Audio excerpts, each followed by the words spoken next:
Hi everyone, it's Tox from CritsHappen.com. Thanks for watching and welcome back. Today we've got another critical review, this time of a game called Adventure Kingdom. This is from thegamecrafter.com and Playwell Games. It's a 2 to 8 player game, which on their website says it plays in less than 30 minutes, but we'll get into that a little bit more in gameplay. But again, it's designed for 2 to 8 players, ages roughly 13, 12, and up. This is best described as a tile-based board game.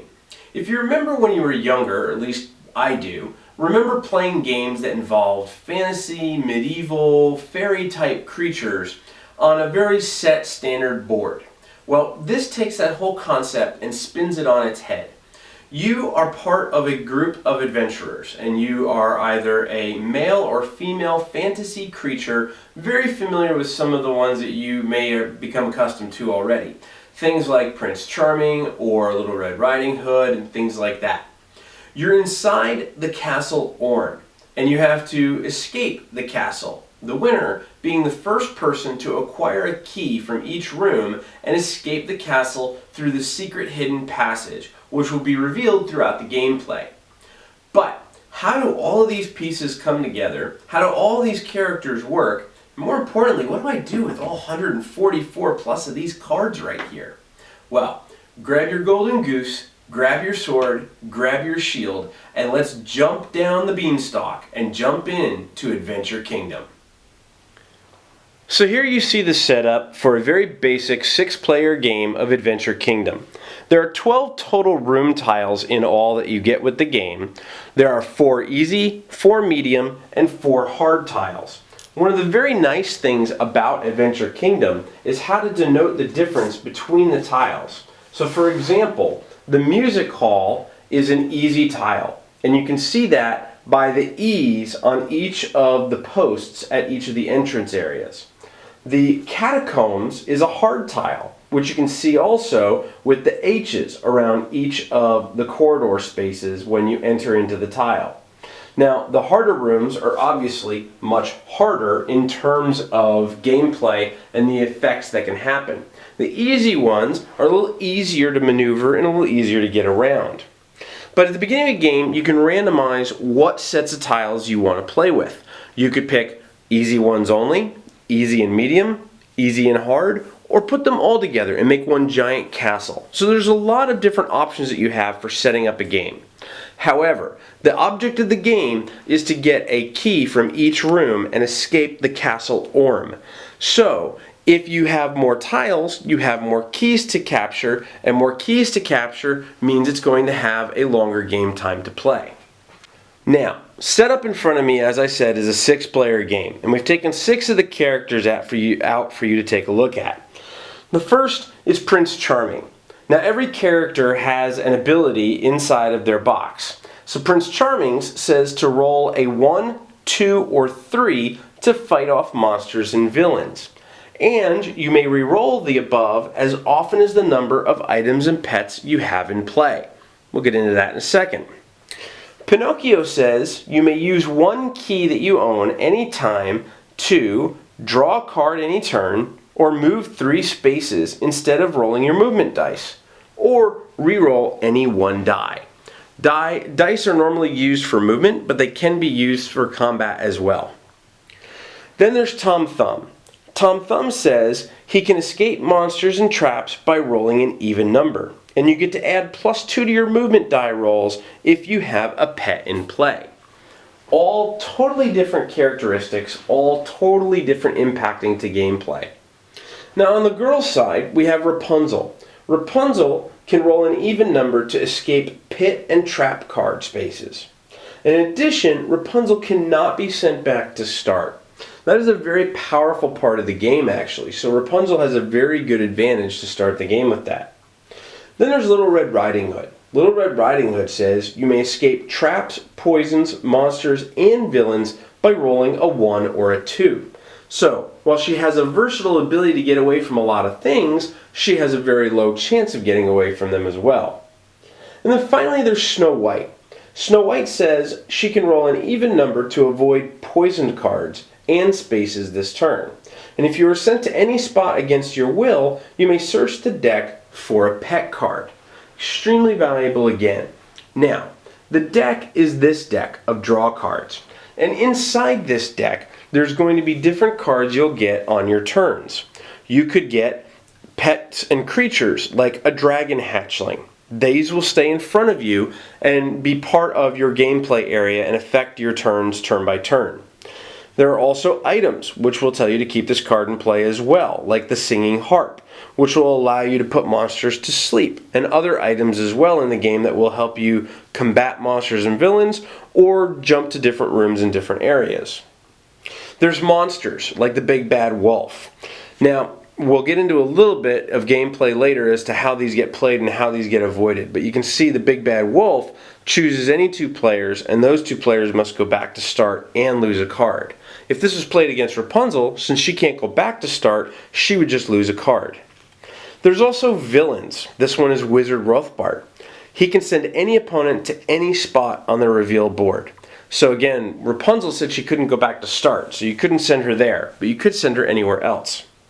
And then there are things like food, which are usually one-time consumable cards that will give you a benefit or advantage to moving around the board, maybe even some avoiding poisons or some poisoning your opponents.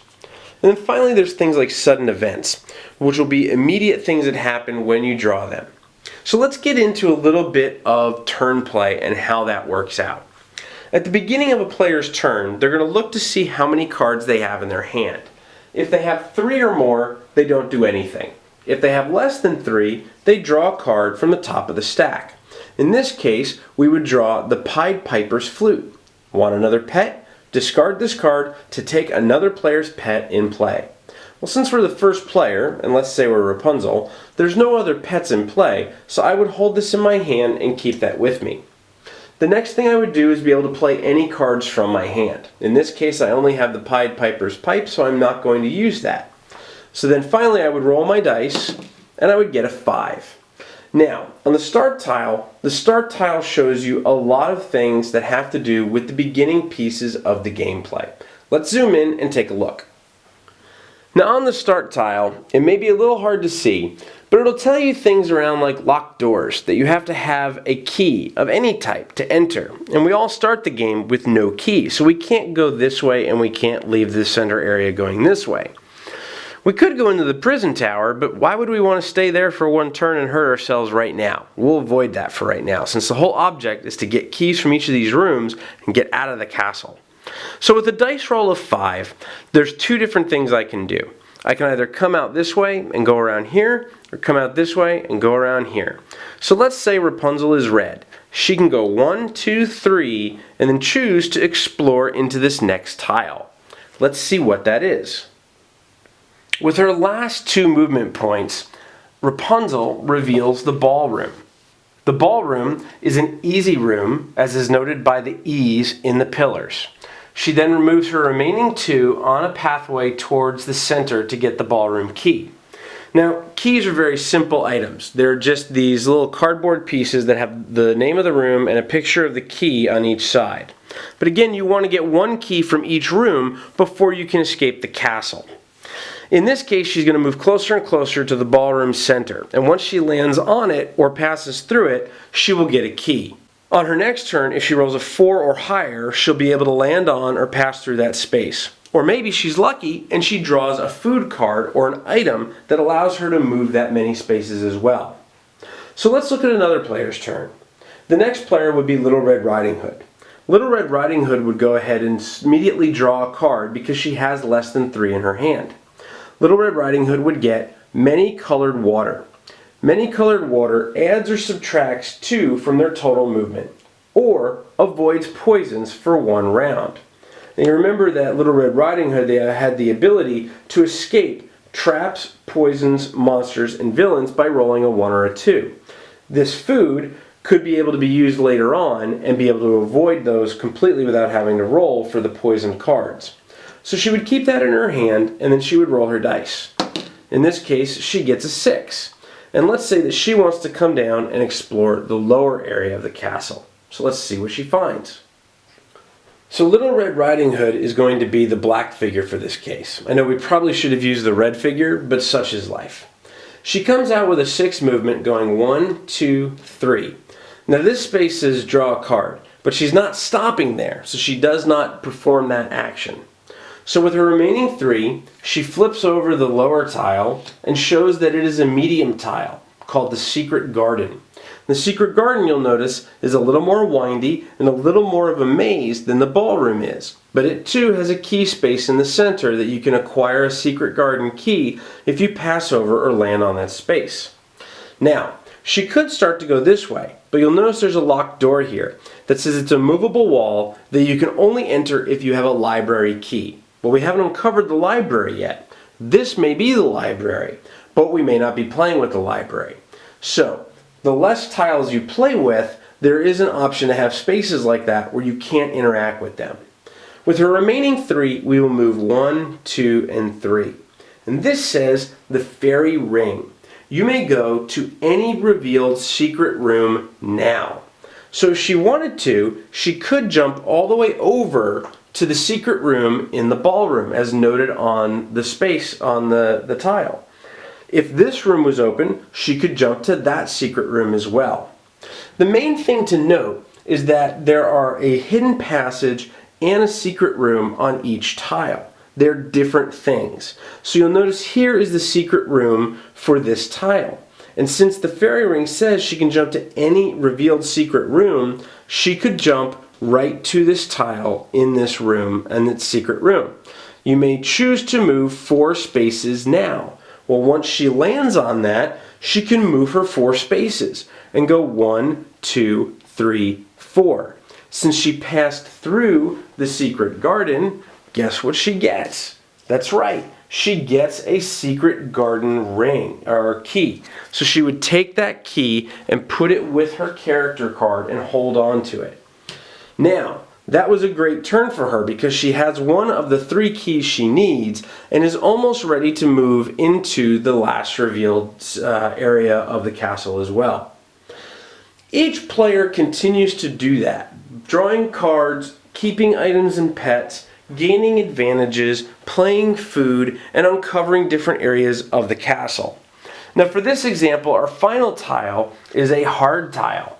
It is the Treasure Vault. And you'll see the Treasure Vault is highly complex in terms of both its layout and all of the different things that are on it. In addition, there's traps that will subtract rolls from your dice roll. There are different things like villains and monsters already on the board as well, aside from the villains and monsters that you could acquire by drawing cards. Example, this villain Mortevel, he is immune to all character abilities, and you lose all your items or go to the prison tower if you land on that spot. So for example, previously Prince Charming said that he could roll a 1, 2, or 3 to fight off monsters. In this case, Mortevel is immune to those abilities, so he couldn't do that. He would have to have a card that would allow him to do that to avoid having to go back to start or go back to the prison tower at the start tile or lose all of his items. Now, combating monsters and combating villains is fairly straightforward. Let's say, for example, the villain Wizard Rothbart was played by Snow White when she drew that from the beginning of her turn and she wanted to play that against an opponent. Let's say she played that against Prince Charming. So Prince Charming can roll a 1, 2, or 3. The moment that's played, he has one chance to fight off the monster or the villain. So in this case, he's going to roll his dice. He gets a 4. So the villain's effect would take effect, and Prince Charming would get sent to any spot on the reveal board. If he rolled a 1, 2, or 3, he would avoid that and not have that happen to him. So combat is very, very simple. Now, you can only use one item or one card to be able to avoid monsters and villains. So you can't stack up multiple weapons or multiple defenses. You have to pick and choose one. Once one is used, it can't be used on that monster or villain again, and you have to use something different to try and get rid of them. And yes, there are monsters and villains that will stick around, stay with your character, and affect them as gameplay goes on. Some may be slowing them down, some may be speeding them up.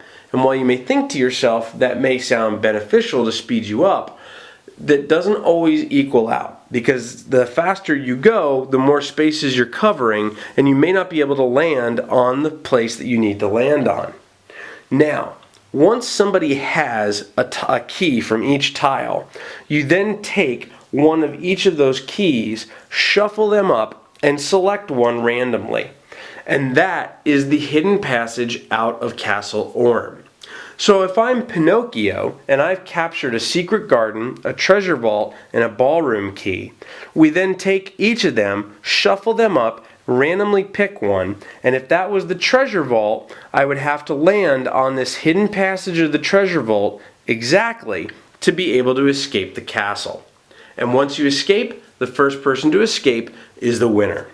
And again, this can be as small as a 2-player game with 1 or 2 tiles, or as large as an 8-player game with all 12 tiles plus the start tile.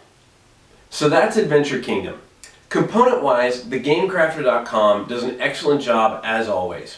I think the only challenges that come about from GameCrafter.com games are the choices that a publisher and a developer will make when choosing the right pieces for their game from the host of options that the GameCrafter.com offers. In this case, the tiles are really good. They're big, they're bold colors, they're clear print, and you can tell the differences from room to room very well. The cards for both the characters and for the draw cards are very good stock, although unfortunately the artwork is very basic, especially when you compare it against other fantasy type or whimsical games. It is very lacking in terms of the depth of the artwork. Now, the one challenge that I really had from a component standpoint were these key tokens. They're just a piece of cardboard that get bent very easily that has a picture of a key on one side and the name of the room that the key is from on the other side.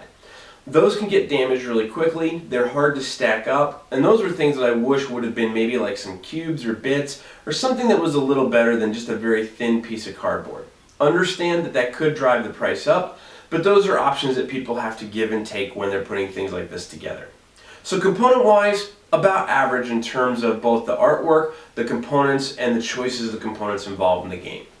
In terms of gameplay, there's probably 2 major things to understand. The first of that is that this game is extremely highly luck-driven. It is, at its essence, a board game, with its board broken apart that you will piece together throughout the gameplay through exploration and discovery. But it is really a board game. You're going to be rolling a die, you're going to be moving your pawn, and you're going to be dealing with the effects of the space that you land on, and then modifying that based off of the cards that you draw. Are the cards fun? Sure, they are fun. Are they unique? Not necessarily. There are going to be a lot of things that you're familiar with in this type of genre, and it doesn't really feel as though anything new is brought to it, more so that a lot of things are pulled together to make one big story. But one of the things that really kind of caught my eye was that the game is advertised as less than 30 minutes on the website in terms of gameplay. I don't think, even if you play with 3 easy tiles, all attached to the start tile as a basic starting setup, and you were familiar with some of these cards, that you could get done in 30 minutes or less. The rulebook itself states that the average game takes 120 to 180 minutes, which is drastically different than less than 30 minutes. In fact, most of our games went to the 2-hour time limit, whether they were 12 tiles or whether they were 3 tiles, because of the luck.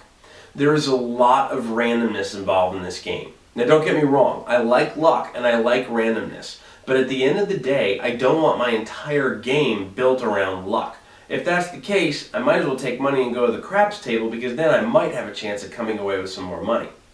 But this game is really 100% luck. There are some mere times where you will hold onto a card to play it strategically, but because of the rule of only having 3 cards in your hand means that you're not able to draw anymore, really pushes you to a point of having to play cards to get them out of your hand to get new ones that would be more beneficial.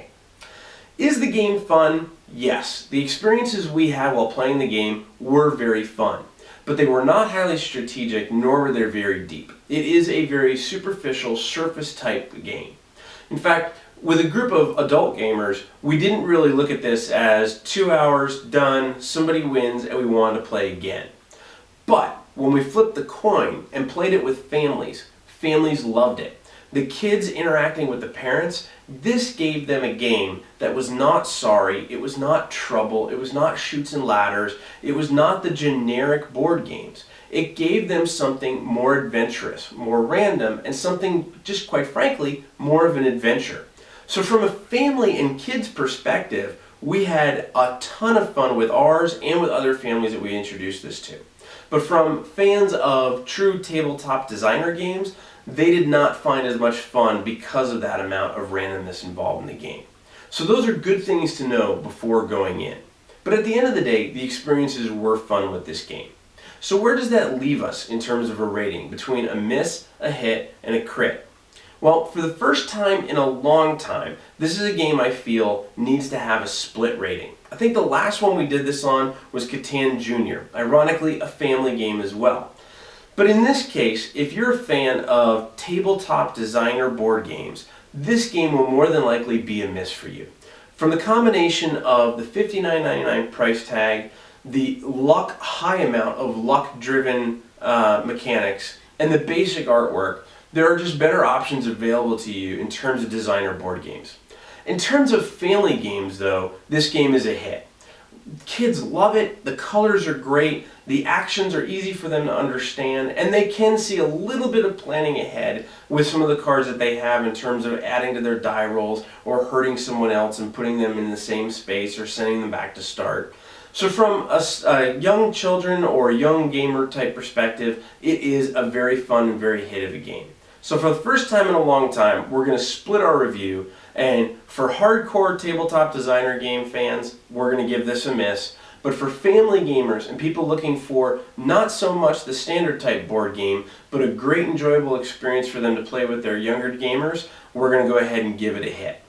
We hope that you enjoyed this critical review. We definitely like to thank the Game Crafter and Playwell Games. They provided us this copy of the game to review for you. We'd love to hear your thoughts. Feel free to leave your comments here below on the YouTube channel. Of course, you can find us on Facebook, on Twitter, and on Google Plus by searching Crits Happen, and at our homepage at critshappen.com. But until we see you next time, thank you so much for watching, thanks for being critical fans, and we hope that you have an awesome time trying to escape Castle Orm inside of Adventure Kingdom. Keep rolling those dice, and we hope they're all crits.